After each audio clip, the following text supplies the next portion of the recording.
ہمارے دو دشمن ہیں جو ہمیں جادہ مستقیم سے ہٹانے کے لیے دن رات کوشاں ہیں، ایک نفس اور دوسرا شیطان۔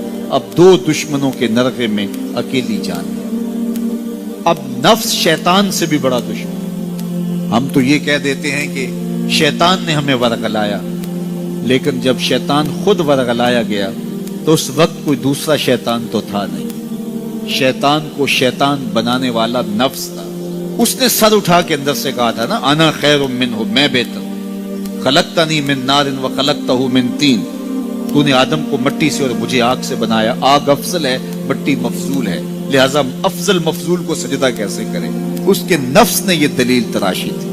اللہ چاہتا تو اس کی دلیل کے بکی ادھیڑ کے رکھ دیتا، لیکن کوئی جواب نہیں دیا، بلکہ فرمایا میرے دربار سے نکل جا۔ اللہ اکبر۔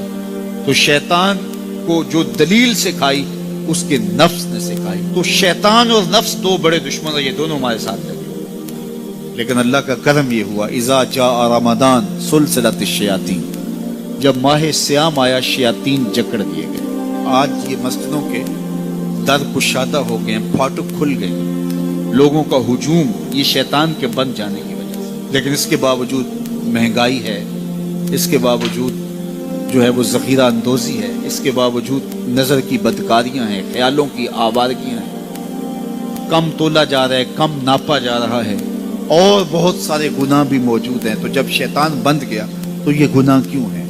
تو جواب اس کا یہ ہے کہ نفس موجود ہے۔ شیطان کے بننے کی وجہ سے نیکی کا ماحول پیدا ہوا، نفس کے موجود ہونے کی وجہ سے برائی کا ماحول موجود ہے۔ لیکن ہمارے لیے موقع ہے کہ شیطان بند گیا، نفس کا مقابلہ کریں۔ اب نفس کا مقابلہ کیسے کریں گے؟ نفس نتواں کشت الا باسے چیز، بات گوئم یادگیرش اے عزیز۔ کہا یہ نفس نہیں مرتا، لیکن تین اسلحے اگر تیرے پاس ہوں تو پھر یہ ٹھہر بھی نہیں سکتا۔ وہ تین اسلحے کون سے ہیں؟ خنجر خاموشی و شمشیر جو، نیزائے تنہائی و ترک ہجوم۔ خاموشی کا خنجر، بھوک کی تلوار اور تنہائی کا نیزہ۔ کہا یہ تین اسلحے لے لے، پھر نفس پہ ٹوٹ پڑ، نفس تیرے آگے ٹھہر بھی نہیں سکے۔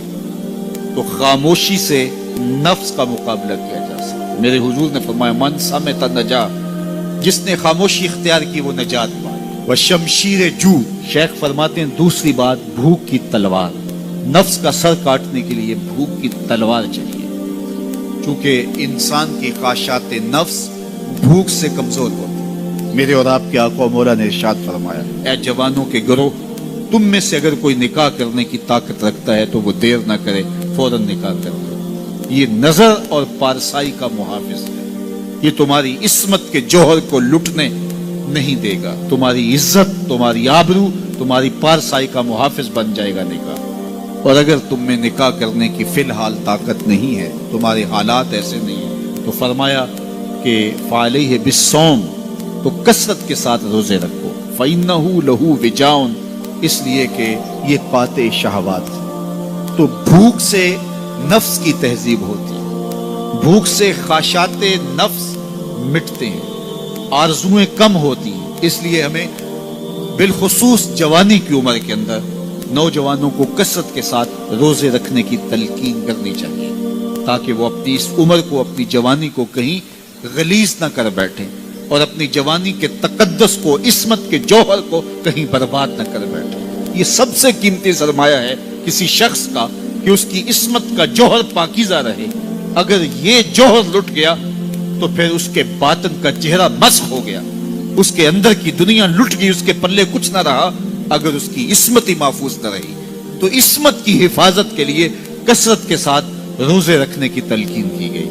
تو کہا کثرت کے ساتھ روزے رکھو، یہ تمہارے لیے قاطع شہوات ہوں گے اور تمہارے نفس کی تہذیب کا ایک مؤثر ذریعہ ہوں گے۔ اور تیسری چیز ارشاد فرمائی، خنجر خاموشی و شمشیر جو، نیزائے تنہائی و ترک ہجوم، تنہائی کا نیزہ۔ میلوں ٹھیلوں میں زیادہ پہنچنا، بازاروں میں جانا سوائے فتنے کے اور کچھ نہیں۔ اس لیے فرمایا گیا مسجد میں جلدی جاؤ دیر سے آؤ، اور بازار میں دیر سے جاؤ جلدی واپس آ جاؤ۔ تمہارا دل مسجدوں میں لگنا چاہیے۔